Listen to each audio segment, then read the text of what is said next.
Assalamualaikum warahmatullahi wabarakatuh. Bismillahirrahmanirrahim. Alhamdulillahi rabbil alamin. Wabihi nasta'in ala umuri dunya waddin. Ashhadu an la ilaha illallah wahdahu la syarikalah. Wa ashhadu anna muhammadan abduhu wa rasuluh. Allahumma salli ala Muhammad wa ala ali Muhammad. Rabbi asir wa la tu'asir rabbi tammin bil khair. Rabbi shrah li sadri wa yassir li amri wahlul 'uqdatam min lisani yafqahu qawli. Allahumma aftah 'alaina hikmataka wanshur 'alaina min khazain rahmatika ya arhamar rahimin. Al-Malikul Quddusus Salamul Mu'minul Muhaiminul Azizul Jabbarul Mutakabbir. Subhanallahi 'amma yusyrikun. Wallahul khaliqul bari'ul musawwir lahul asmaul husna. Yusabbihu lahu ma fis samawati wal ard wa huwal azizul hakim wala haula wala quwwata illa billahil aliyyil azim wala manja minallah illa ilaih amma ba'du. Sidang jemaah yang dirahmati Allah Subhanahu wa taala, mudah-mudahan kita semua tergolong dalam golongan hamba-hambanya yang benar-benar bersyukur. Amin ya rabbal alamin. Alhamdulillah summa alhamdulillah. Banyakkan syukur kehadrat Allah Azza wa Jalla. Kita masih lagi diperkenankan oleh Allah SWT untuk bersama-sama dalam siri pengajian online, insyaAllah. Pengajian kuliah online, siri dalam rujukan kitab Hakikat Kehidupan, insyaAllah. Mudah-mudahan dengan istiqomahnya kita untuk terus berada di jalan ilmu ini, tarik ilmu ini, walaupun kita masih berada dalam keadaan PKPP, yang ini masih tiada lagi secara berdepan bertalaki. Adapun secara online, kita niatkan mudah-mudahan fadilatnya dah kita dapat juga untuk kita menuntut ilmu. Maka persiapkanlah, wahai sidang jemaah yang dirahmati Allah SWT, wahai penuntut-penuntut ilmu semua, untuk benar-benar membersihkan niat ataupun memperbetulkan niat untuk kita mendapat ridha Allah. Niat menuntut ilmu untuk keluarkan diri daripada kejahilan. Niat untuk ilmu ini untuk makin mendekatkan diri pada Allah SWT, mengamalkan ilmu yang telah disampaikan, lalu menyampaikan seluas-luasnya. Kita menjadi ejen kebenaran. Jadi alhamdulillah kepada semua yang telah bersiaran bersama dengan saya pada malam yang penuh barakah ni, kuliah lepas Isyak. Alhamdulillah, tabarakallah, mudah-mudahan Allah limpahkan barakahnya kepada semua penuntut-penuntut ilmu online, insyaAllah. Mudah-mudahan dari siri pembelajaran kita dari hari ke hari, yang membawa kepada dah berapa siri ni, wallahualam lah, tak kira dah pun. Natijahnya adalah kita nak semakin dibukakan jalan kefahaman. Apakah fadilat menuntut ilmu? Apakah kesan ataupun apa yang kita nak daripada menuntut ilmu ini? Dipanggil fadilat amal, kan. Jadi kalau fadilat amal untuk ilmu ni adalah kefahaman, itulah dia. Dan itulah fadilat yang paling besar sebenarnya. Fadilat yang paling besar itulah kefahaman. Kita nak cari macam-macam fadilat, kan. Fadilat yang melibatkan harta lah, harta melimpah ruah lah, macam-macam. Fadilat itulah, fadilat inilah, kadang-kadang tu direka-reka pun ada. Adapun fadilat yang adalah amal ini yang tertinggi, sebab amal yang tinggi itu adalah ilmu, menuntut ilmu. Ilmu ni menjadi tunjang kepada kehidupan dan amalan. Maka atas bagi segala perkara itu adalah kefahaman. Sebab itu adalah kefahaman itu menjadi satu tujuan ataupun satu perkara yang menjadi sandaran sebelum kita melakukan apa saja. Hilang kefahaman, hilanglah segala-galanya. Hilang kefahaman, maka hilanglah segala-galanya. Kita tidak akan sefahaman. Bila tidak sefahaman, itulah nanti macam-macam hal akan berlaku. Bila tak sefahaman, maka nanti macam-macam hal lah akan berlaku. Ini kan kalau kita lihat tidak sefahaman, sebab berlaku sebab tak ada kefahaman.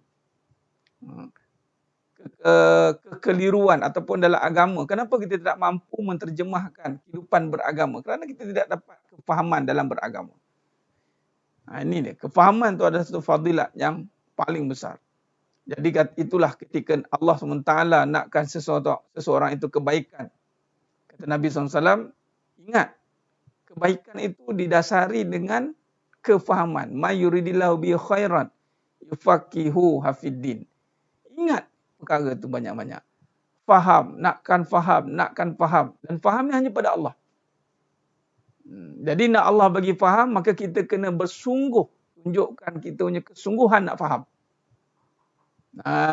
Aku malah faham lah. Tak faham lah. Payah, biarlah. Dia mana tak dapat lah. Ataupun dia tak nak bersusah-susah menuntut ilmu. Dia tak nak bersusah-susah untuk mendengar pengajian. Tak nak bersusah-susah untuk bagaimana kita nak merungkai persoalan-persoalan kehidupan. Nampak? Jadi dunia ini pentas ujian. Dunia ini negeri ujian. Darul imtihan. Bila kata ujian, kita kena buatkan persiapan untuk memahami skema soalan dan skema jawapan. Ini kena faham. Ya, faham agama terbagi kepada dua dalam perbahasan ulama. Agama yang didasari dengan dipanggil din, yang disebut saja agama itu inna dina indallahil Islam. Perbahasan yang kedua itulah din, the way of life, cara hidup. Jadi kalau kita nak lihat seseorang itu menguasai agamanya adalah dengan kita melihat kehidupan dia. Nampak? Sebab Sayyidina Jemaah mata Allah SWT, saya nak mukadimahkan dulu pada malam yang penuh barakah ni tentang persoalan ni, kehidupan ni. Ada yang bertanya dengan saya. Ada yang bertanya dengan saya tentang permasalahan kehidupan. Baik, alhamdulillah. Bantu dulu sebarkan. Waalaikumsalam warahmatullahi kepada semua yang beri salam. Baik, terima kasih yang dah bersiaran bersama dengan saya. Jangan lupa tekan butang share dan like. Itu bahasa online sekarang. Share dan like. Sebar-sebarkan sementara menunggu sahabat-sahabat kita yang lain masuk. Baik, saya nak buat mukadimah dulu sebelum kita meneruskan pengajian kita pada malam yang penuh barakah ni. Dan kita buat murojaah. Dan memang ada kaitan dengan apa yang kita syarahkan, insyaAllah. Baik. Berkenaan dengan menguasai kehidupan. Bagaimana kita nak lihat kita menguasai agama? Itu adalah dengan kita melihat kehidupannya. Ingat. Bagaimana kita nak lihat adakah kita ini menguasai agama? Itu dengan kita lihat adakah kita menguasai kehidupan. Sebab tu dua-dua aspek ni kita kena faham. Agama dan kehidupan. Dia tidak boleh dipisahkan. Baik. Jadi apa yang saya nak kaitkan di sini adalah daripada perbincangan si fulan ini, hamba Allah ini, dia berceritakan tentang permasalahan kehidupan dia. Saya ambil sampel kes ni kisah benar ni. Yang bertanya itu adalah seorang parent bertanya tentang berkisah tentang seorang anaknya. Tentang salah seorang pada anaknya. Dan bercerita tentang keadaan konflik yang berlaku pada rumah tangga anaknya. Dan si ibu dan bapa ni, parent ini, beranggapan bahawa saya dah beramal. Saya pergi ke surau. Saya beramal. Saya mengaji. Dia cerita amalan. Itu masih satu juzuk daripada kehidupan. Saya berkata. Tapi nak bagi tahunya, orang yang benar-benar memahami agama, dia tidak lagi mempunyai masalah kehidupannya sebenarnya. Tapi kalau masih lagi berbicara soal masalah, dia tidak menguasai agama sebenarnya. Ini hati-hati, sebab tu kita kena menghayati, kena menyingkapi topik kebenaran. Topik kebenaran.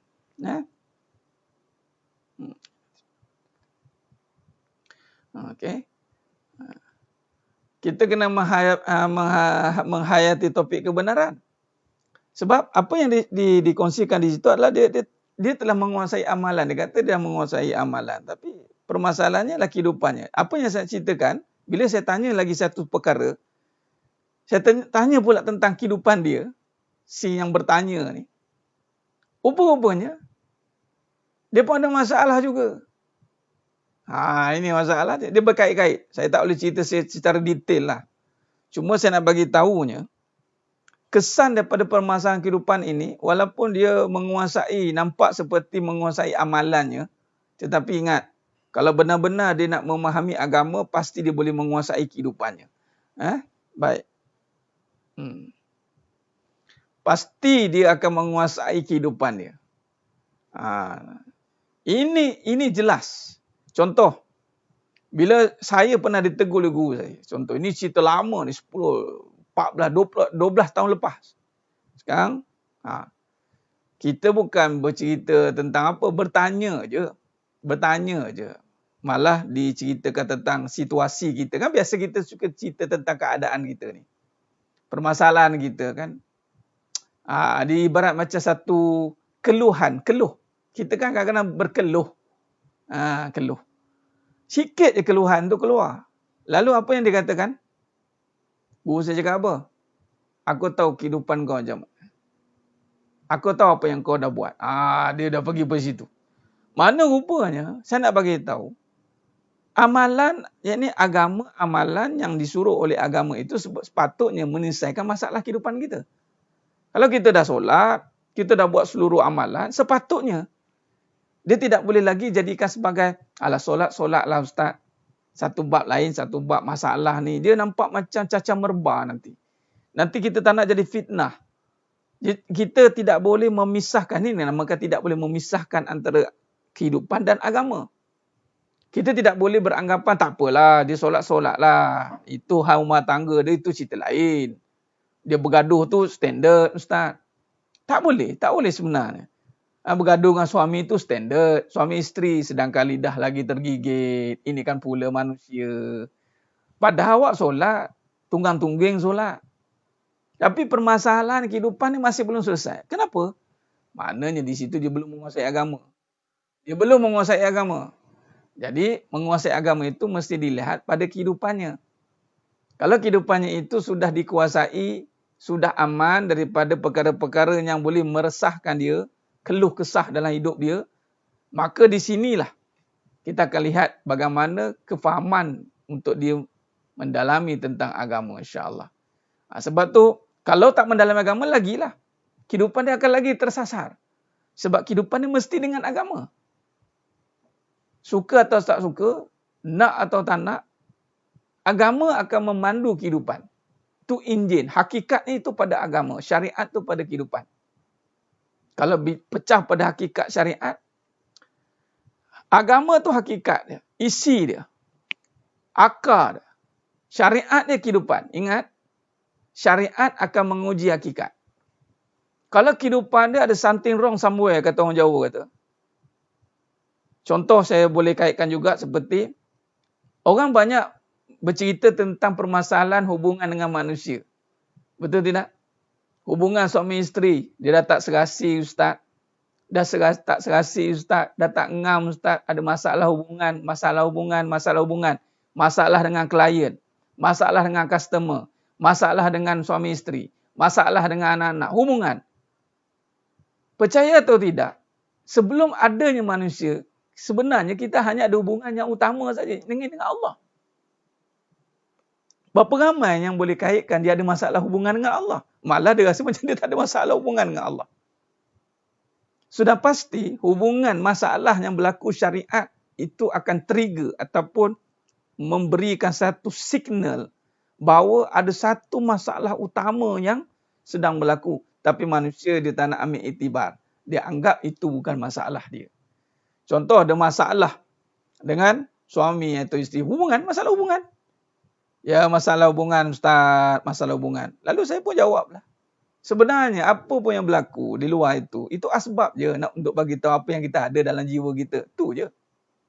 Tapi jarang kita nak kembali tu. Itu kata agama sebenarnya akan memacu kehidupan balik. Agama ni dengan Allah lah. Hablum minallah wa hablum minan nas. Itu bahasa dia. Dan hubungan yang mana dulu nak kita bina. Hablum minallah. Ini bab amanah lah pula ni saya cerita ni. Saya bab amanah dan melibatkan fikiran. Itu nanti dalam tajuk lain saya akan kupas lebih dalam. Cuma nak bagi tahu mukadimah. Bagaimana yang kita hari ini kena ingat. Sekeliling kita ini akan menentukan hakikat kita. Hati-hati. Sebab itu saya suka buat satu tamsilan, contoh mudah. Kalau dia seperti berbicara soal tentang keyakinan, tentang berbicara soal makrifat sebagai contoh, ketuhanan. Saya akan tengok dia dengan isteri dia macam mana. Kalau dia soal lelaki. Saya akan tengok dia dengan suami dia macam mana. Kalau betul disebut dia dengan Allah, ustaz apa Allah disebut, kita kena balik pada Allah. Sebut subhanallah. Memang sebut senang berbicara, sebut senang sebab kita sebenarnya bukan sekadar sebut, kita kena baca. Ni kita nak mendalami tajuk kita malam ni. Menyingkapi, memahami hakikat yang ada. Sebut semua orang boleh. Tapi kita akan tengok adakah dia memahami apa yang disebut itu, adakah dia baca dengan hatinya. Orang yang benar-benar mengenal, beramal sehingga makam mengenal, maka Allah akan anugerahkan rahmat. Hubungan sesama manusia akan okey. InsyaAllah. Sebab Allah yang memegang hati-hati manusia.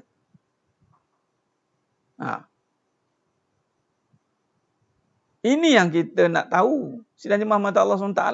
Kat mana yang trigger ni? Nabi SAW disegani lawan. Digerungi pihak lawan. Disayangi dengan kawan apatah lagi. Pihak lawan gerun. Kita dengan kawan bukan kata gerun. Cebek siap. Kita diinjak-injak. Kita dengan manusia, kita diinjak-injak. Maksudnya, Puan Dilela Kesuma, kalau kita ada masalah dengan manusia ni, hati-hati. Masalah, kalau kita yang bermasalah, masalah dengan suami ke, masalah dengan anak ke, masalah menantu ke, masalah, kita sebut, masalah lah hubungan. Masalah hubungan, sebenarnya masalah hubungan ni bermula daripada hubungan dengan Allah terlebih dahulu. Sebab sebelum adanya manusia, Allah adakan manusia. Bukan tiba-tiba ada. Itulah masalah. Siapa yang kembali pada Allah, dia tidak akan masalah, Tuan Raja Sarizal. Maksud dia, sesiapa yang sudah menghayati kembali dirinya dengan Allah, maka dia tidak akan dibebankan dengan masalah orang yang cinta dunia tu. Itu maksud dia. Dia ada masalah untuk mendidik sebagai contoh.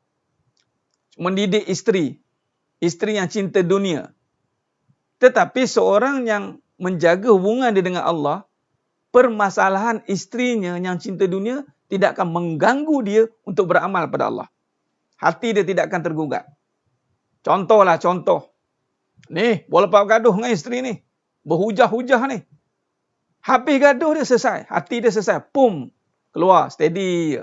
Tak ada yang teringat-ingat. Terbawa-bawa. Rasa down. Alah, letih aku. Bini aku tak tahulah. Kejap jadi harimau jadian. Kejap jadi saka jadian. Letih.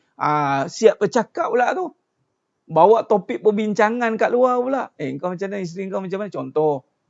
Isteri aku pun sama 2x5. Macam tu lah. Orang perempuan macam tu lah. Dia terbawa-bawa. Terbawa-bawa. Itu masalah lah tu. Tu dia. Tapi kalau dia tak terbawa-bawa, ni masalah ni. Balik rumah dia, isteri dia berpenyakit. Yang orang sakit, cinta dunia ni kan penyakit. Kalah COVID-19. COVID-19 ni, kita hari ni di Malaysia ni, berjaya antaranya saya tengok tu ada yang identify balik. Pertama, kuarantinkan 14 hari. Yang kedua, kawal pergerakan. Maksudnya kita kena kurung lah. Balik-balik tengok isi kita tu, dia memberontak kan. Dia kena hadapi, dia kena boleh hadapi. Sebab ramai juga yang mengeluh dengan keadaan pasangannya.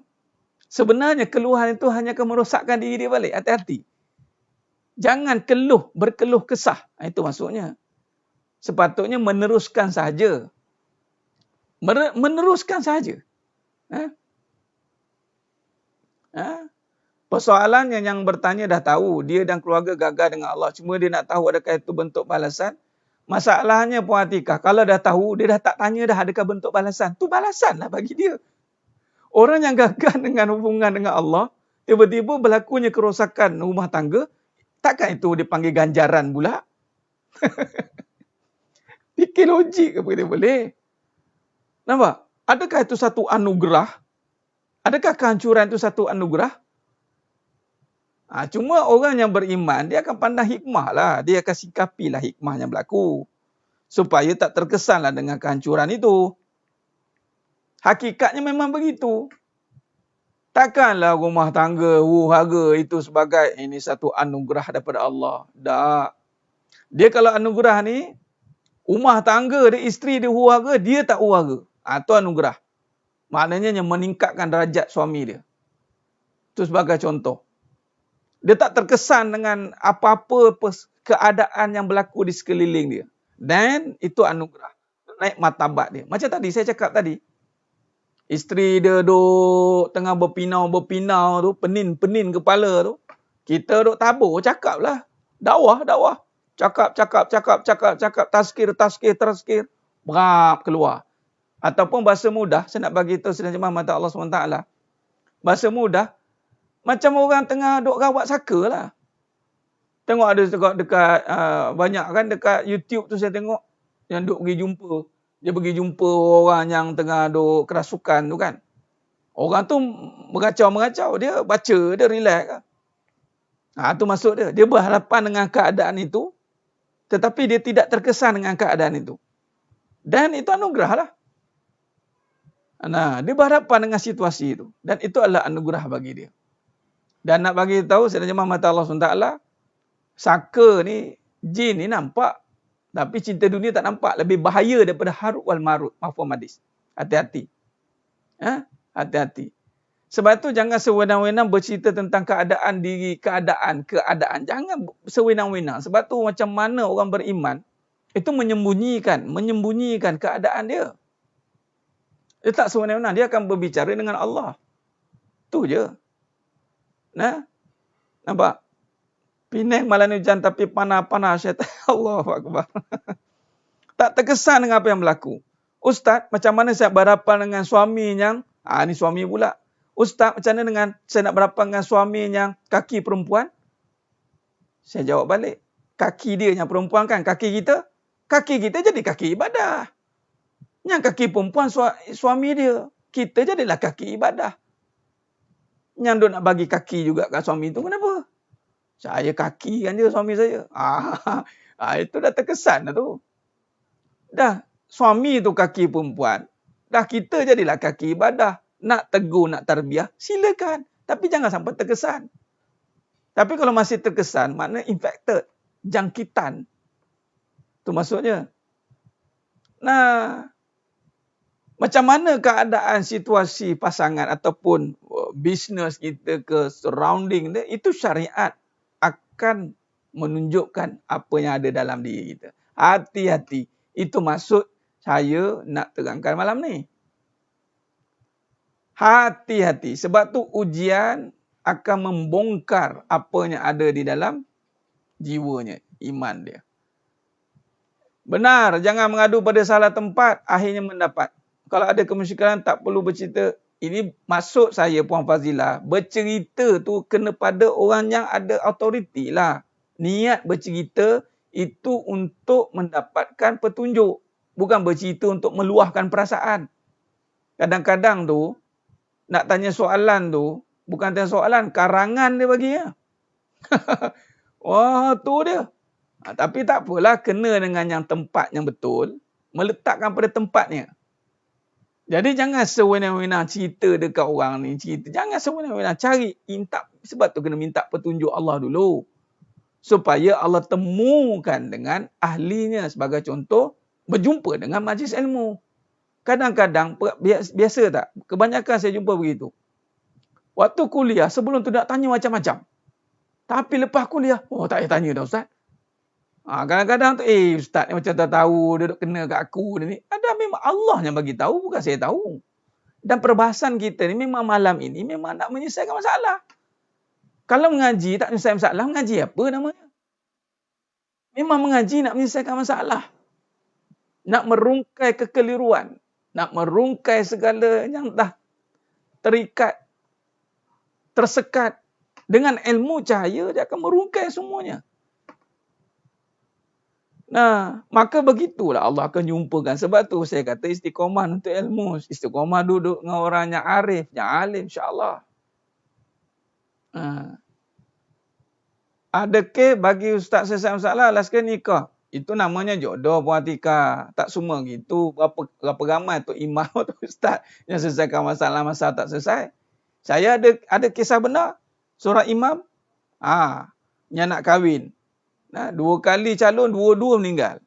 Bab-bab ni kita tak payah pelik. Dalam sekali nikah lah. Rezeki dia, jodoh dia. Bismillah je lah.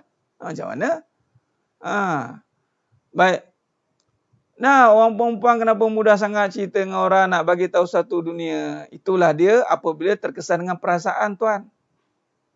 Bila terkesan dengan perasaan, mudah terkait dengan keadaan. Sebab itu duduk dengan orang yang alim, orang-orang yang faqih, orang-orang yang membawa majlis ilmu. Dia akan membuatkan kita terdiam daripada merungkai persoalan yang pelik-pelik tu. Dia akan, itu sebabnya Nabi kata, berkata baik atau diam. Baik.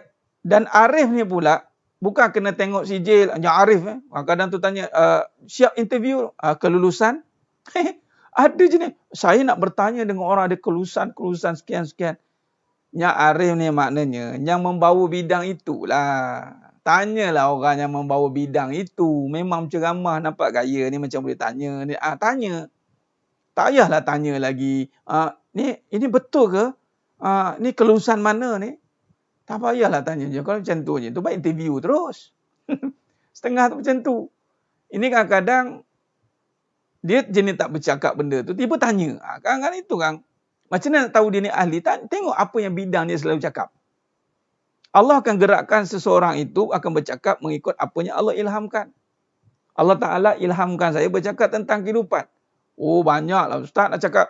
Bukan bermakna saya kena menguasai kehidupan. Tapi itu yang Allah gerakkan saya untuk bercakap. Dan ada kaedah penyelesaian dia. Bukan main cakap ikut pengalaman orang. Tak ada, wallahi. Walaupun pengalaman cerita tu banyak cerita orang tu banyak. Tapi penyelesaian itu bukan berdasarkan cerita orang. Nah, nampak.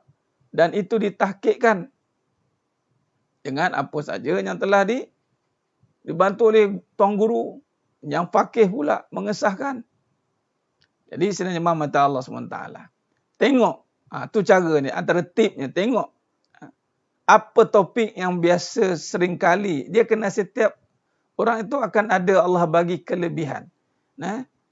Jadi jangan cerita kat Bawang Rangers. Walaupun dia ni suka bercerita. Nampak macam pakar ahli rumah tangga. Tak payah. Bawang Rangers ke. Tip-tip yang tu tip ini tak payah. Cerita kat betul-betul yang mengajar. Yang ada keilmuan yang Allah berikan. Tanya. Baik, itu masuk dia. Ni tanya salah tempat tu jadi masalah tu. Tu tanya tu. Lepas tu pula tanya nak ikut yang mana yang kita suka. Tu masalah juga. Nak cari jawapan yang boleh menyokong kita. Salah. Patut cari kebenaran. Tak kisahlah bagaimana keadaan sekalipun.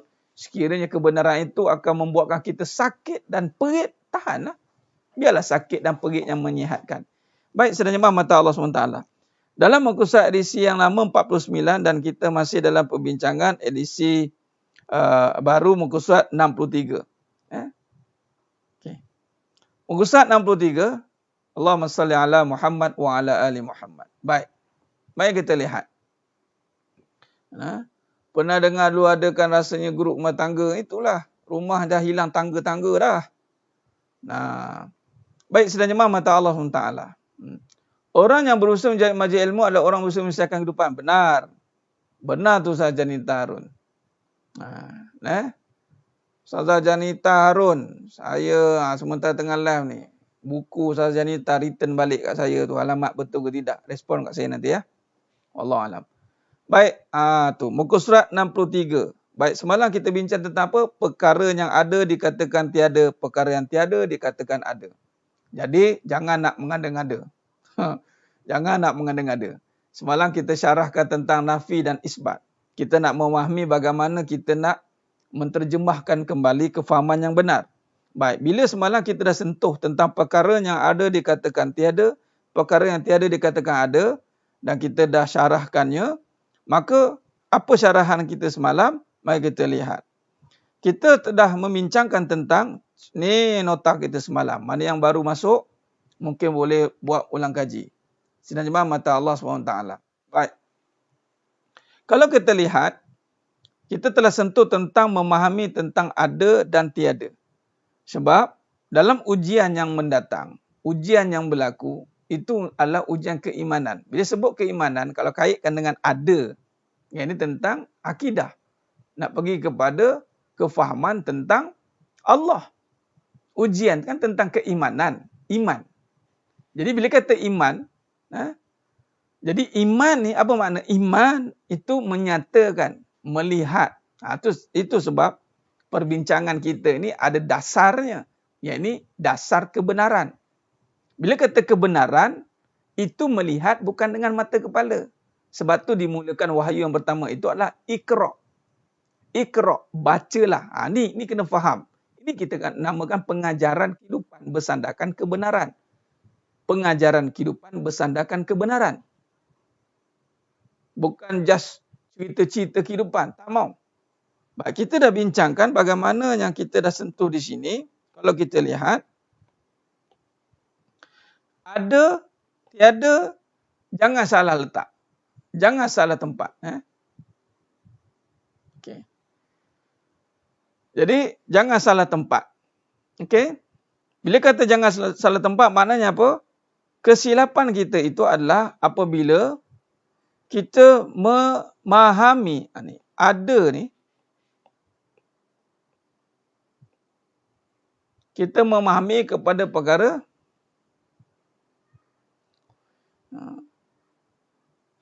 ya, ada jual buku inbox saya. Baik. Ada ni merujuk kepada sifat. Yang ni kalau pergi belajar tentang sifat 20. Ini sifat yang pertama, awal ni ada ni. Dan kita gabungkan perbincangan tentang kehidupan. Ini sifat yang utama, yang pertama, wujud.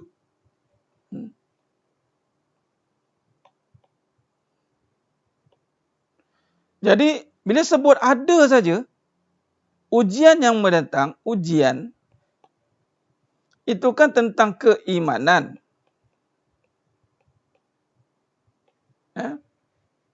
Ujian itu kan cerita tentang keimanan. Bila tentang keimanan, iman ni melibatkan percaya. Percaya. Bukan sekadar percaya, malah kita nak yakin. Percaya ni, lihat. Yakin, itu rasa. Mana lebih dalam. Percaya ni apa yang kita lihat. Yakin apa yang kita rasa. Atau perbincangan tentang zauq tu. Okey, yang ada buku Ustaz 63 ya. Ustaz 63. Ni saya cerita kesilapan ni. Kita pergi perenggan yang bawah. Jadi maknanya kalau kita lihat, kita nak meyakini tentang rasa, tentang kewujudan.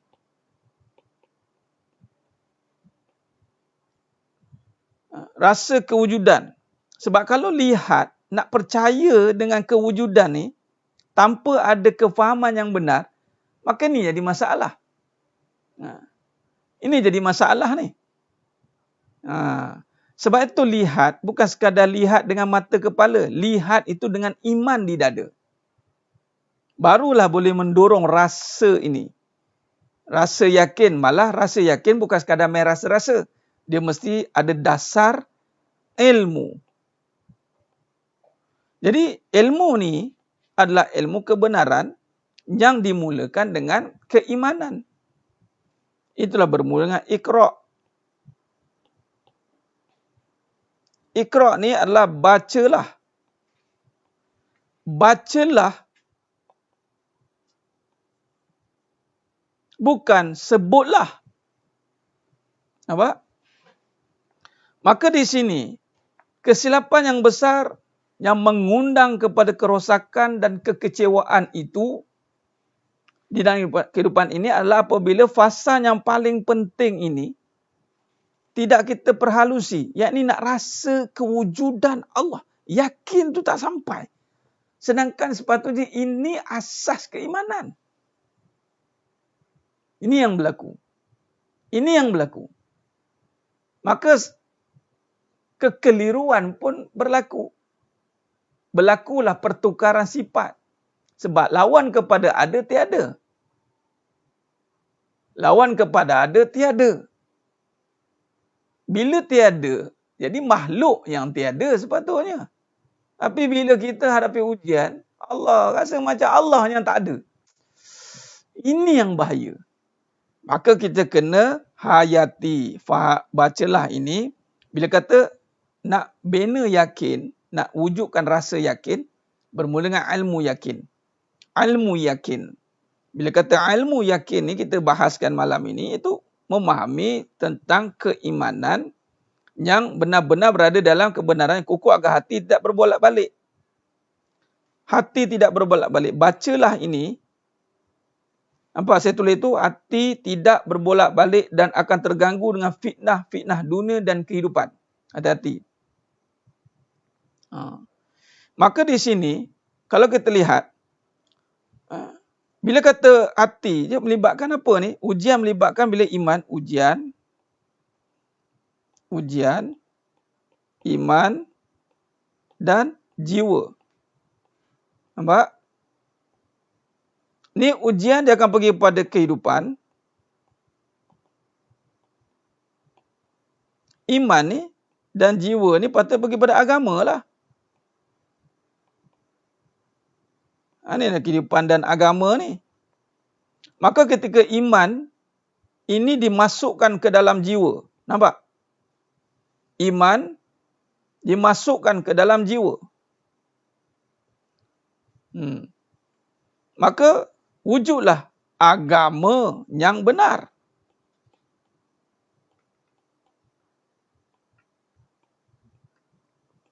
Boleh jelas setakat ini? Baik. Apa saja ya Ustazah? Apa saja yang kita tidak mampu wujudkan sendiri, maka itu anugerah. Rasa. Rasa tidak boleh diwujudkan dengan diri kita sendiri. Rasa itu adalah anugerah. Rasa. Itu anugerah. Apa saja yang tidak mampu dalam kawalan kita. Okey. Baik. Iman, jiwa, ujian berkenaan dengan iman berkenaan dengan jiwa. Okey, baik. Jiwa ni ataupun berbahasa kita hati lah. Kita panggil hati. Apa yang ada? Ni soalan dia. Apa yang ada? Apa yang ada? Ni macam mana tak nak bolak-balik tu? Ni. Dan soalan ni, apa yang ada? Sebab tu kata Allah SWT surah Al-Fath ayat 4. Inna fatahna laka fatham mubina. Tu Tuhan yang membuka jalan kemenangan. Itulah rasa tadi. Ustazah. Dialah yang menurunkan semangat tenang dan tenteram ke dalam hati orang yang beriman semasa mereka beradang ataupun berhadapan dengan angkara musuh. Supaya mereka bertambah iman dan yakin. Berserta dengan iman dan keyakinan mereka yang sedia ada. Padahal Allah menguasai tentera langit dan bumi untuk menolong mereka. Dan Allah maha mengetahui lagi maha bijaksana. Nampak? Nampak? Maka di sini kalau kita lihat. Ujian iman, jiwa, hati, kehidupan. Ini pelbagai isu yang akan keluar. Ini topik-topik kehidupan. Baik, bila kata yang benar, agama yang benar. Tadi kata, apa soalan? Tadi tak nak berbolak-balik.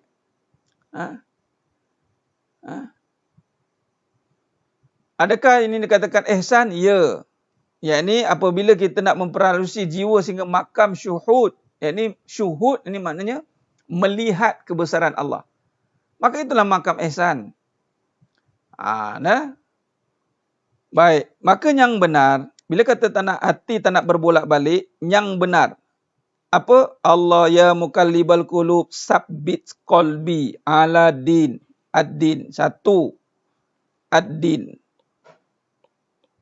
Kalau tak nak hati bolak-balik. Yang pertama din. Cari kebenaran.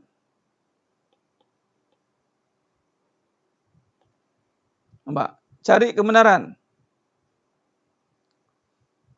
Wa anggun qalbu. Ada inbox saya ke? Inbox. Duk ulang tengok dia. Saya tak perasan lah. Lain sekali. Mungkin saya terlepas pandang. Inbox lain sekali. InsyaAllah. Betul Ustaz. Bukan Aiman lah. Bukan Aiman tak kisah lah. Iman. Allah masabbit qalbi ala din. Din ni makna cerita yang benar. Agama ni soal kebenaran. Cari kebenaran. Kebenaran ni apa yang ada? Itu soalan kita bincang malam ni. Jiwa dan hati perkara yang sama puan Atikah. Jangan tertukar. Sama je. Ada jiwa dengan hati. Atau lebih tepat adalah adakah jiwa menguasai nafsu atau nafsu menguasai jiwa. So saya tulis hati itu bahasa kita. Emosi yang keluar berdasarkan kesedaran. Itu emosi yang terkawal. Okeylah tu Puan Fazilah. Bila kita cerita kebenaran, lalu mengalir air mata berjujuran. Itu namanya kesedaran. Lalu menangislah dia. Itulah namanya keinsafan. Kesedaran yang mendatangkan keinsafan, kesedihan yang terkawal. Itu kesedihan tangisan yang mulia lah. Yang jadi isunya adalah emosi sahaja yang menguasai. Menangis tanpa ada sedar. Tanpa ada perubahan dalam hidupnya. Baik. Betul. Ya Tuan Haji Mahmuda. Ya Mukallibal Qulub. Wahai Zat. Ya Allah. Itu dia. Menyeru. Ya Mukallibal Qulub. Sabbit qalbi ala din. Ala ta'ati. Bila cari kebenaran. Kena tak dengan perbahasan kita? Kena. Sebab kebenaran ni nak memahami apa yang ada dalam hidup ni Ustaz.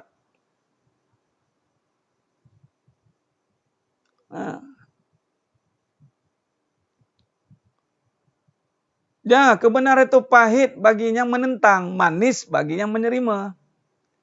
Pahit bagi yang menentang, manis bagi yang lapang. Kebenaran apa yang ada dalam hidup ini.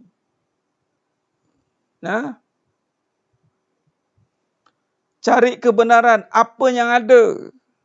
Ni yang kita bahas malam ni. Tak nak bagi hati bolak-balik. Ni bukan sekadar doa kosong gitu. Maka doanya itu didasari dengan kefahaman. Ad-din, cari kebenaran. Sebab dalam surah Al-Fat ayat 28. Wallazi arsala rasulahu bilhuda wa dinil haqq. Tu. Wallazi arsala rasulahu bilhuda wa dinil haqq. Tu dinil haqq. Liyuzhirahu 'ala ad-dini kulli wa kafa billahi syahida.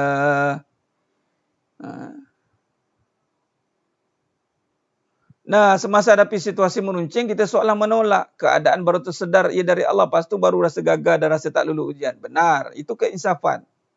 Sebab tu lepas tu nanti Allah akan uji lagi. Nampak? Allah uji lagi dan lagi dan lagi dan lagi. Sampai bila? Sampai kita fahamlah ujian itu. Kita faham soalan. Kita nak faham skema soalan. Belum skema jawapan. Oh, ni ujian tentang rezeki. Okey. Yakin. Oh, duit tak ada ni. Allah nak bagi tahu memang duit memang tak ada lah. Rezeki yang ada. Dah. Janganlah tanya apa hal ni. Apa hal ni duit tak ada? Apa hal duit tak ada? Dia ulang-ulang tanya. Kan saya dah ajar malam zikir. Zikir 1000 kali. Tak ada duit. Ada rezeki. Ujian kena betul. Sampai faham kan? Baik. Apa yang ada ini? Itu yang pertama. Yang kedua. Ya Mukallibal Qulub. Sabbit qalbi ala din. Wa ala ta'atik. Ta'at. Kalau nak hati tetap dua perkara ni mesti buat taat ini. Yakni apa? La tusyrik billah. Tiada syirik. Itulah taat. Apa gunanya taat perbuatan tapi syirik? Hancur. Taat yang dimasukkan ni adalah Ati'ullah, sembah Allah, ati'ullah. Tiada syirik lah. Bila kata tak ada syirik, maka yang ada hanya Allah. Kita tak akan menyekutukan Allah. Nampak? Perkahwinan, ujian tentang betulkannya perkahwinan, ujian tentang kasih sayang. Tuan Syah Rizki. Ya Allah, rupanya sayang memang tiada pada isteri. Sayang ada pada Allah. Kalau sayang ada pada isteri, mesti dia sayang kita sungguh-sungguh. Tengok kejap ada, kejap sayang, kejap melayang, kejap sayang, kejap melayang. Menunjukkan sayang tu memang bukan daripada makhluk. Tapi di saat kita kembalikan sayang itu pada Allah, yang ada hanya kasih sayang Allah, maka Allah tetapkan isteri kita sayang kita. Allahu Akbar. Tak percaya? Itulah masalahnya tu. Ya ke Ustaz? Dah kalau masih ada ragu, macam mana nak cerita? Nah, sebab kita nampak yang ada itu adalah isteri kita. Malah bukan sekadar tengok ada isteri kita. Yang ada kasih sayang itu adalah isteri kita. Nampak isteri kita je lah yang menyayangi kita. Tak tahu satu masa lagi dia akan membenci kita. Maka ketika Allah palingkan, bolak-balikkan kembali di saat dia sayang kemudian melayang, apa yang kita kena faham? Bukan suruh benci isteri itu. Patutnya kembali kepada Allah. Ya Allah, baru aku melihat bahawa sayang tiada pada makhluk, sayang ada pada engkau. Nafikanlah. Ini, dah tak sayang lah ni. Anak kahwin 3, ada belum apa-apa lagi kahwin 3. Ini kan jadi mengana? Si isteri pun satu. Duk nampak suami saya lah satu-satunya di planet Marik ini. Suami saya lah satu-satunya kasih sayangnya ada dalam jagat raya ini. Sekali perangai datang.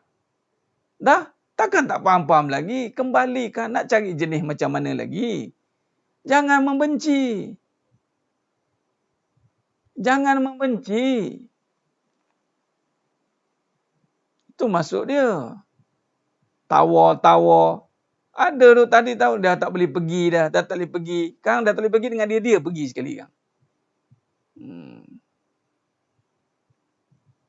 Jadi sepatutnya hayati yang ada bukannya isteri, yang ada bukannya suami, yang ada kasih sayang Allah pada isteri, yang ada kasih sayang Allah pada suami. Khalas.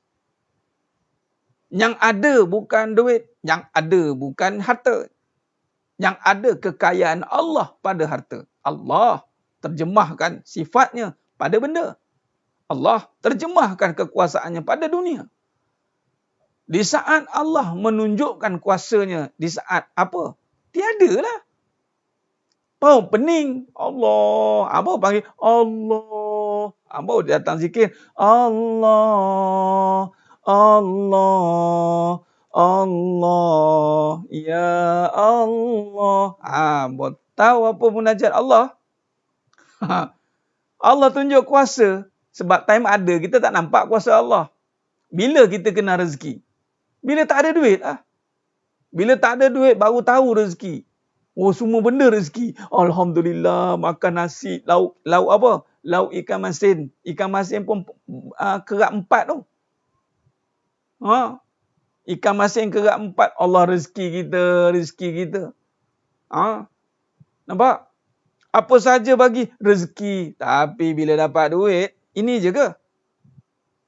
Ini je ke? Hai.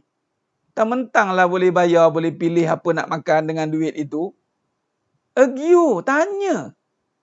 Ni je ke? Time tu dah tak kena rezeki, dia kena duit je. Allah hilangkan duit, baru dia nampak rezeki. Janganlah sampai Allah tunjukkan kuasa dengan Allah hilangkan semua. Baik kita faham dulu sekarang. Itu dia panggil matikan diri sebelum mati.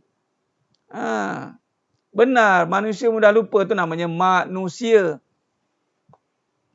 Manusia.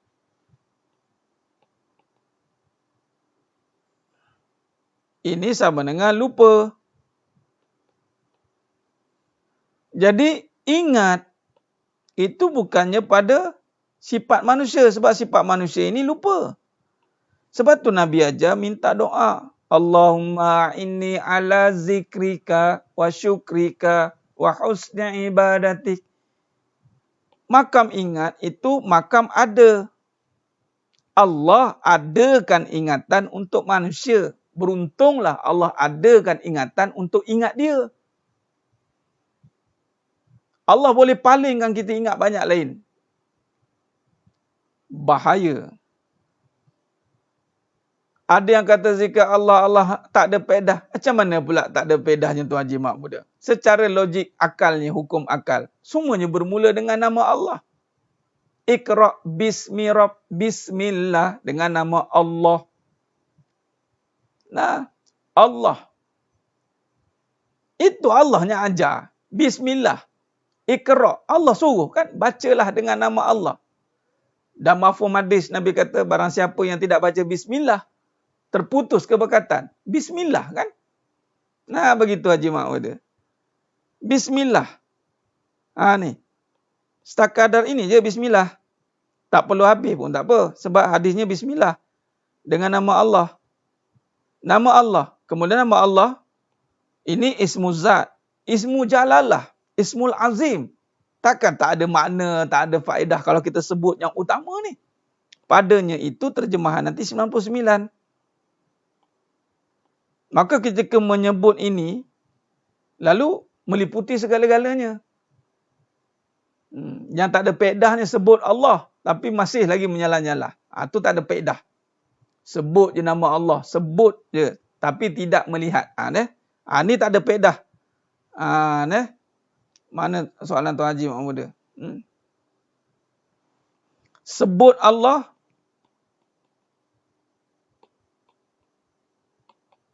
ni tak ada faedah. Sebut je.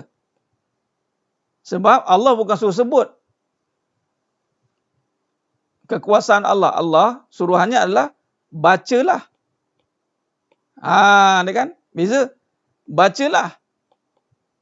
Dengan nama Allah. Bukan sebut Allah. Amal kita sebut, tak baca. Ni. Ini tak ada, dia buat yang ini. Yang ini tak ada faedah kalau sebut Allah saja. Ini kita boleh perbahasan.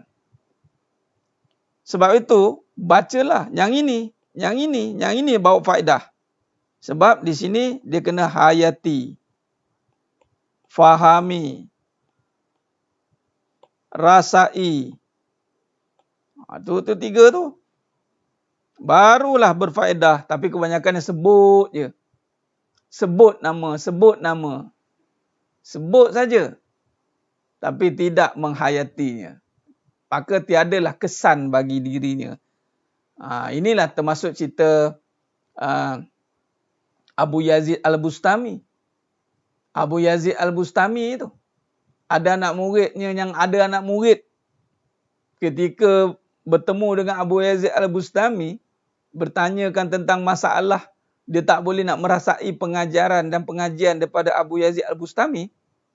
Walaupun tak boleh nak rasa, tapi dia tetap nak ikut juga. Lalu mengadulah pada gurunya. Kenapa aku tak boleh nak merasai dan tapi aku tak boleh nak meninggalkan kau, kata. Maka kata Abu Yazid Al-Bustami, kau takkan boleh buat apa yang aku suruh. Tolonglah, nak juga buat. Maka Abu Yazid Al-Bustami kata, tak boleh, kau tak mampu, nak juga. Okey, tak apalah. Maka Abu Yazid Al-Bustami suruh anak murid dia tadi, buka pakaian yang dia ada sekarang itu, pakai baju compang-compeng, botakkan rambut dia, gantunglah kacang di lehernya, dan suruh budak-budak di pasar pukul kepalanya dan bagi kacang. Dan dengan keadaan pakaian itu, pergi jumpa kawan-kawan dan anak murid engkau yang ramai. Maka terkejutlah si anak murid ni, menyebut nama Allah. La ilaha illallah, Allahu Akbar. Abu Yazid Al-Bustami kata apa? Di saat engkau menyebutkan kata-kata itu, maka engkau sedang menyekutukan Allah. Bayangkan. Terkejut lagi. Allah katanya. Orang kafir menyebut nama Allah, itu masuk Islam.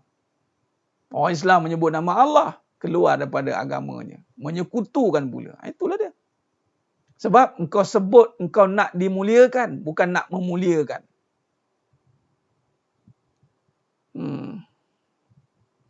Nampak? Kita sebut nama Allah nak dimuliakan. Bukan nak memuliakan Allah. Itu tak ada faedah. Sebut berapa kali pun kalau minta nak dimuliakan tak ada faedah. Itu dia. Kalau saat itu diuji boleh sebut baru mesap. Ya, itu sebab itu tadi. Kita mengenal rezeki di saat tiada benda. Dah tak ada benda baru nampak semua rezeki. Benar sahaja ni taruh. Mengenal di mata tak sama dengan mengenal di hati. Hayati, fahami, rasai dan dalam hati. Bacalah. Itulah bacalah nama Allah. Jadi kita gunalah. Ingat zikir ni. Ini kan ingat. Ingat bukan sebut. Ingat ini hayati. Berbalik dengan soalan, zikir Allah tak ada faedah. Bagaimana orang yang menghayati Allah tiada faedah? Kalau sebut, ya. Sebut belum tentu ada faedah bagi dia. Lah? Wallahualam, Puan Fazal, saya tak ada itu. Buat scan, beli scan suhu tu. Tu boleh scan.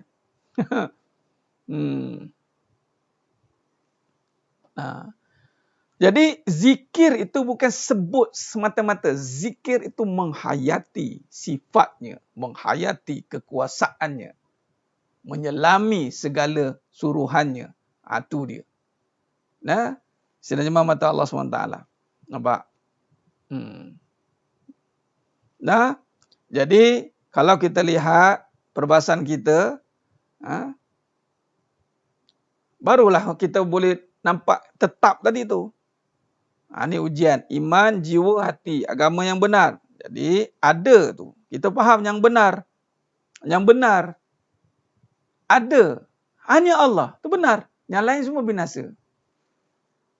Apa makna binasa? Ada. Allah mengadakan. Semakin kita bincang. Allah mengadakan kaya, mengadakan sifat, mengadakan segala-galanya. Jadi sedang jemaah mata Allah SWT. Bila kita semakin kita memahami, menghayati hakikat yang ada, maka keimanan yang sedia ada akan semakin bertambah. Kita nak menghayati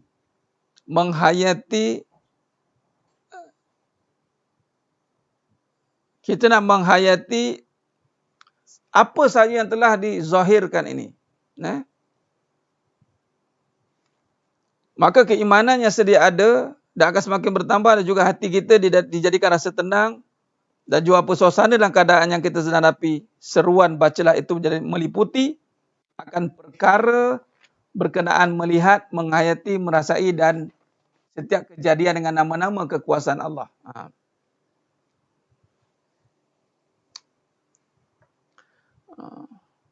Ustaz, bolehkah kalau kita mulakan berzikir walau paksa, insya-Allah semoga kita ikhlas menjadi amalan dan betul-betul menghayati iman. Kebaikan itu suruhan. Dia tak ada istilah paksaan. Jadi, paksa atau rela, dia ada satu suruhan. Jadi, sebut nama Allah itu satu suruhan. Jadi, suruh sebut. Sebutlah. Siapa yang taat dengan suruhannya dan faham kenapa dia melakukannya, sebab makam ikhlas ni makam yang tersembunyi. Kita tak tahu. Tapi dengan ilmu kita mula menghayati. Kena sebut nama Allah. Kalau tak sebut nama Allah, everything is zero. Sebab semua dengan Allah.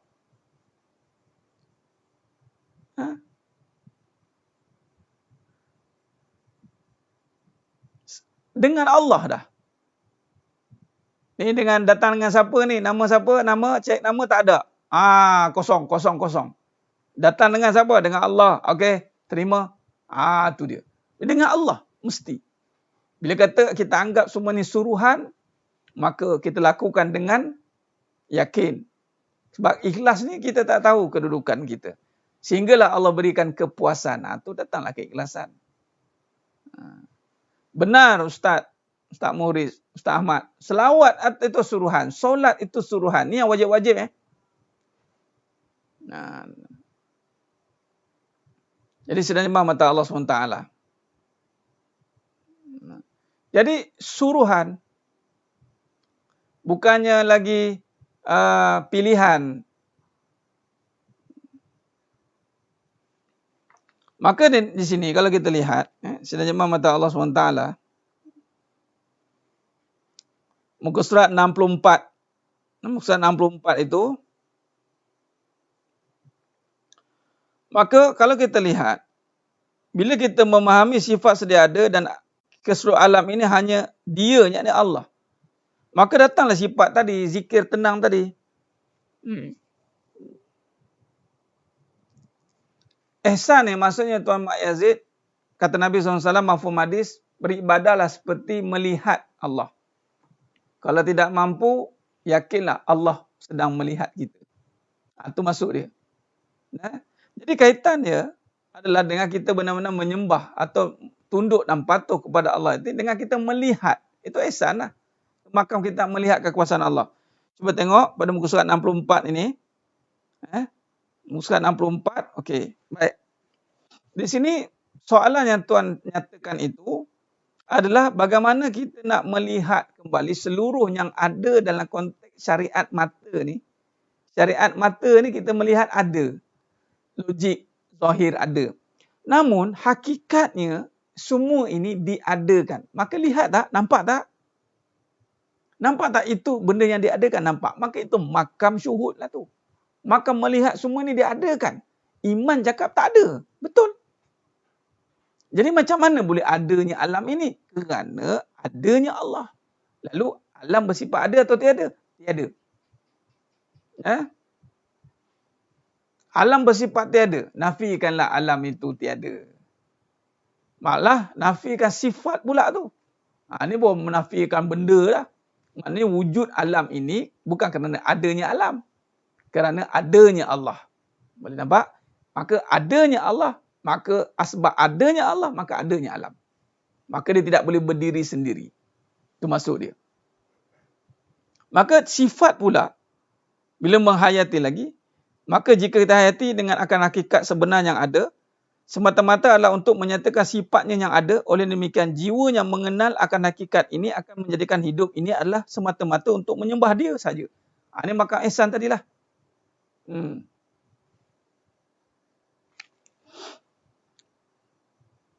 Jadi, mengenal akan hakikat ini yang menyebabkan hidup kita semata-mata nak sembah yang Maha Esa. Itu panggil Esa, mengesakan. Mengesakan Allah. Rabbul Jalil, ke mana sahaja pun kita hadap, maka di situlah akan nampak kekuasaan Allah. Fa'ainama tuwallu fasamma wajuhullah. Baik, di sini, kalau kita kaitkan, saya ulaskan dulu, saya sebut, saya syarahkan, nanti saya lukis gambar rajah kejap. Okey? Jadi sedang jemaah mata Allah SWT. Ya. Maka kata Allah, dan Allah jualah yang memiliki timur dan barat, maka ke mana saja kamu arahkan diri dan ke kiblat atau menghadap Allah, maka di situlah arah yang diridai Allah. Sesungguhnya Allah Maha luas rahmat dan limpah kurnia. Nampak? Maka penglihatan mata hati adalah sangat penting untuk kita dalami dan kuasai kerana ianya adalah komponen utama serta yang mesti digunakan pada setiap segi kehidupan kita. Jika mata hati ini tidak digunakan dengan sebaiknya dan tertutup dengan mata zahiri semata-mata, maka akan berlakulah kerosakan dan menjadikan manusia jauh daripada Allah. Sedangkan segalanya ada hakikatnya adalah hanya menyatakan sifatnya Maha berkuasa dan sifat kita adalah hanya hamba. Apabila hidup tidak mampu melihat dan mengingati dia, maka di situlah bermula hati menjadi resah. Nampak? Nampak? Ya benar Cikgu Ani Sabirin. Halus sebenarnya. Inilah dia. Nampak? Kehalusan itulah yang menyebabkan kita tertipu. Talbis. Talbis iblis. Maka sedang jemaah mata Allah SWT. Gambar rajahnya begini. Baik. Maka bila kata hati, ini makam membaca. Membaca dengan hati. Apa maksud membaca dengan hati ni? Ataupun dipanggil mata hati. Maka membaca dengan hati itu adalah para ulama menterjemahkan tentang menghayati. Menghayati. Ini menghayati. Dia panggil tafakur, tazakkur. Itu bahasa-bahasanya lah. Menghayati, merasai.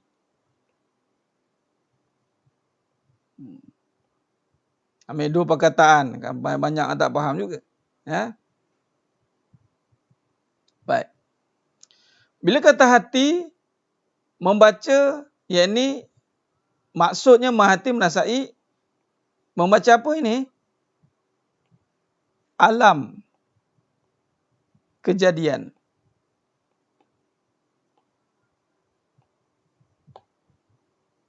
Ini persoalan Tuan Mak Yazid tentang ihsan.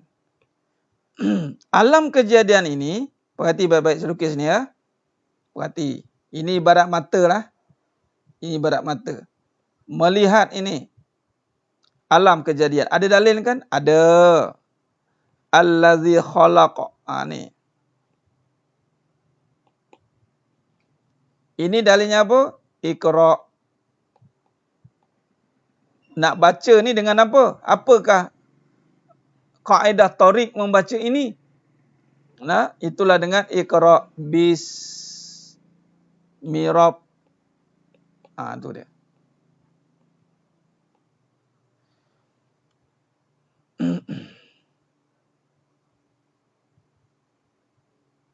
Baik. Sedang jemaah mata Allah SWT. Maka bila hati, yakni melihat, yakni hati menguasai, dia akan mendorong mata zahir. Ni mata zahir ini melihat alam kejadian ni dengan mata zahir lah. Jelas? Okay. Mata zahir melihat alam kejadian. Namun mata hati menguasainya. Mata hati menguasainya. Dengan mendorong mata ini melihat alam kejadian ini dengan nama Allah. Sebagai contoh, melihat, saya ambil contoh, alam rumah tangga. Alam perkahwinan.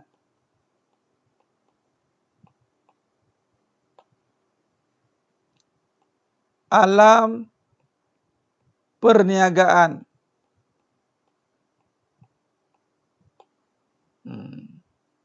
Alam kehidupan. Ni kehidupan ni. Banyak alam ni nak tengok ni. Nak faham soalan.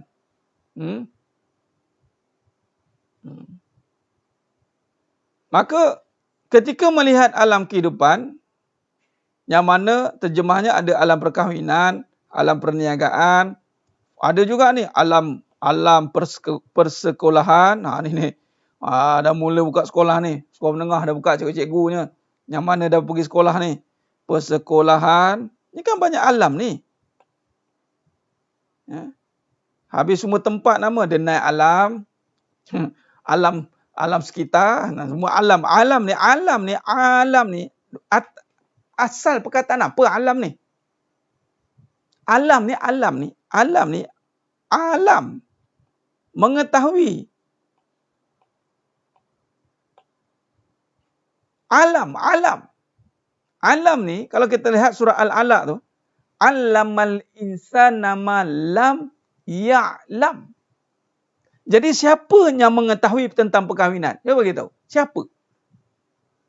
Siapa yang mengetahui tentang alam perniagaan? Orang yang berduit. Jangan putar alam. Putar alam tu apa panggil? Ponggah panggil. Ni, alam perkahwinan cerita tentang apa? Apa yang kita tahu tentang perkahwinan? Apa soalan alam perkahwinan ni? Sebab alam ni mengetahui apa yang kita ketahui.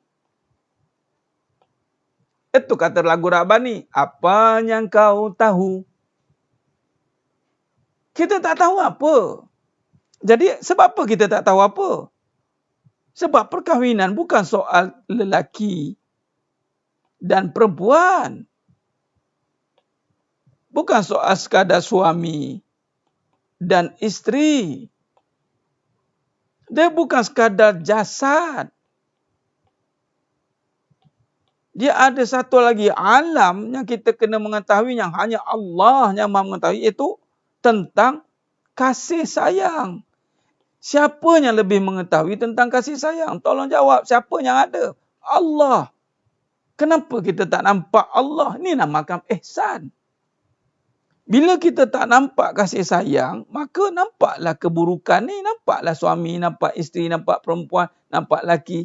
Maka bila nampak jasad, maka binasalah. Sebab makam jasad, makam binasa. Makam kasih sayang, makam ada. Jadi kalau terus kita melihat yang ada, maka dia akan jagalah yang binasa ini. Sebab itu walaupun banyak konflik, banyak kalau tengok jasad ni banyak kekurangan, tapi kenapa masih boleh bersama? Kerana adanya kasih sayang. Bila adanya kasih sayang, jasad macamnya kembang kuncup pun tak kisah. Ni sibuk nak kembang kuncup, nak kembang, nak kuncup, nak kembang. Itu aja fikir. Nak turunkan berat badan, baguslah turun berat badan. Tapi turunkanlah dosa tu yang utama tu. Dosa tu turunkan dulu. Skala dosa tu.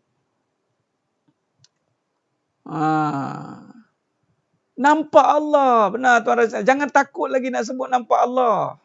Jangan takut. Sebab memang kita kena nampak Allah. Ni dah ada ilmu ni, janganlah takut-takut sebut nampak Allah. Macam mana? Boleh rujuklah kuliah Ustaz Farid. Senang jawapan.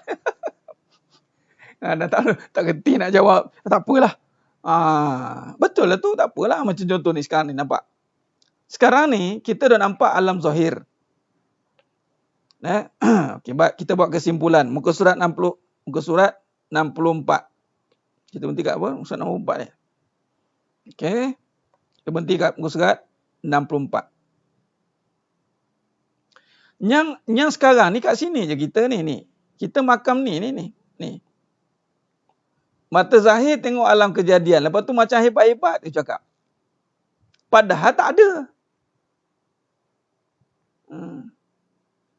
InsyaAllah boleh. Bagus Tuan surah An-Najayat. Turunkan berat badan supaya ringan untuk beribadat. Bagus. Tak apalah. Dah masuk saya. Duk risaulah. Lepas tu nanti tak sayang lah. Badan dah kembang tak sayang lah. Abang ni kau sayang dengan yang model-model dia. Sebab tu isteri kena jadi model. Dah. Sayang tu benda. Kena faham. Tak apa. Ini bukan soal. Kalau tak kerti jawab, Puan Adawiyah tak payah jawab. Share je. Bagus. Sebab kebenaran bukan untuk bersoal jawab. Siapa yang merasai, yang memahami dialah yang merasai. Kita ni mata zahir ni. Alam kejadian. Kita nampak ni je. Betul tidak? Yang ini je. Malah kita letak pula yang ini yang ada. Punggah. Hancur. Kan semalam kita dah bincang. Salah letak sifat. Zalimnya kita ni. Kita salah letak sifat. Zalim yang kita. Kita nampak perkahwinan yang ada. Perniagaan yang ada. Sekolahan ni ada. Alam persoalan ni ilmu. Ini ilmu. Perniagaan, cuci tentang rezeki. Kasih sayang. Ni kasih sayang. Hidup. Hayun. Ini semua tentang sifat. Allah Akbar. Lihat suami nampak Allah. Lihat isteri nampak Allah. Jangan lagi ragu-ragu. Macam mana boleh nampak dengan ilmu? Nampak? Itu panggil Ainul Basirah. Jadi orang yang resah dalam rumah tangga itu bukan sebab tak ada apa. Bukan tak dapat macam-macam. Malah macam-macam dia dapat dah. Orang yang resah dalam kehidupan itu kerana dia tak nampak Allah. Itu je. Itu jawapan yang paling tepat. Dia tak nampak Allah lah menyebabkan dia resah.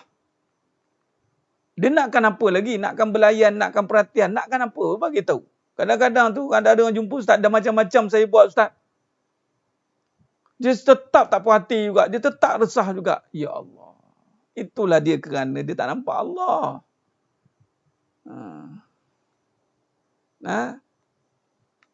Ya. Itu dah namakan ujian tu soalan. Ujian syariat tu soal lah tu Tuan Raja Sarizal. Allah uji ni soalan. Memang kena soal ni. Perkahwinan ni soalan. Perniagaan soalan. Ni soalan-soalan ni akan keluar. Nah, benar Ustazah Janita Harun. Tak ada yang buruk, melainkan kita yang kotor dalam melihatnya. Allahumma salli ala Muhammad wa ala ali Muhammad. Minum kopi dulu. Bismillah.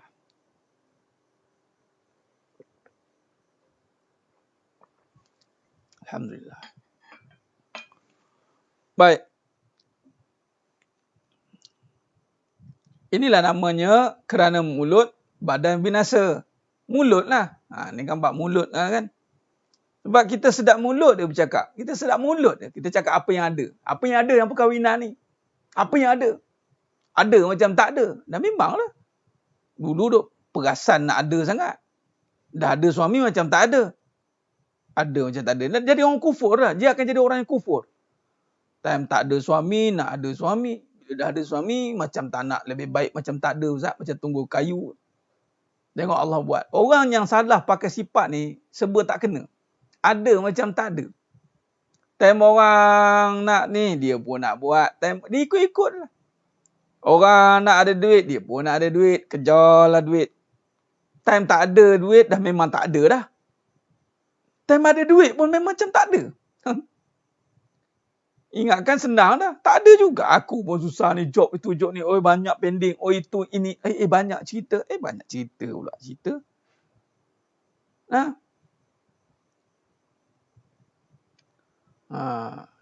Tuan Raja Sarizan. Pertama kali betul. Sebab pertama kalinya ada kopi malam ni.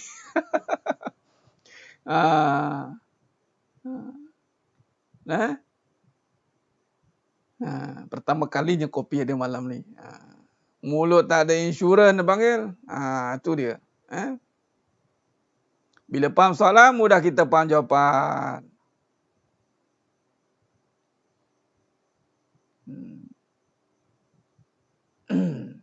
Baik. Baik, sedang jemaah mata Allah Subhanahu Wa Taala. Jadi dalam perenggan yang bawah tu Ustaz 64 tu kita berhenti kat situ. Kita berhenti kat sini malam ni. Nampak? Jadi malam ni cukup kita faham bila kita nak memahami tak? Cuba kita lihat tadi kesimpulan penglihatan mata hati ni jelas sangat penting. Sebab kita akan pakai semuanya dalam semua kehidupan kita. Ya Ustaz Muhammad, ya game ngopi. Baik. Tuan Mak Yazid jelas. Alhamdulillah. Haza min fadli Rabbi. Amin ya rabbal alamin. Baik. Maka apabila kita mampu melihat, maka isi situ datang kerosakan. Nampak? Ini yang kita nak tengok ni. Penglihatan mata hati sangat penting. Inilah hakikat yang ada apabila berlakunya zahir. Sebenarnya Allah nak berceritakan apa di sebalik yang berlaku. Nampak? Ingat, menyucikan hati hukumnya wajib. Kita nak beribadat jumpa Allah, wajib bersih hati, wajib dalam hati ada Allah.